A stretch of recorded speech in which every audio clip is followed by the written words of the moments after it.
আসসালামু আলাইকুম, চলে আসলাম আরেকটি দুপুরের ভিডিও নিয়ে। আর এই তো আজকে শুক্রবারে রান্না করেছি আমি, যা সেগুলো আপনাদের সাথে ভাবলাম শেয়ার করি।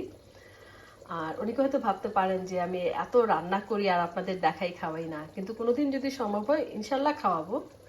তো আজকে আমি রান্না করেছি বাংলাদেশের গলদা চিংড়ি দো পেঁয়াজা, তারপর করেছি এই তো মটরশুঁটি পোলাও, আর করেছি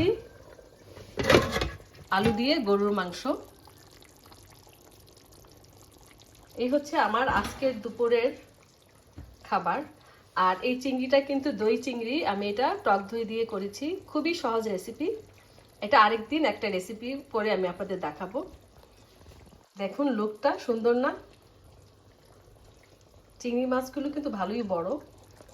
তো এই হচ্ছে আমার আজকের মেনু। তো কেমন হয়েছে অবশ্যই কমেন্ট করবেন, যদিও আমি খাওয়াতে পারতেছি না এখন।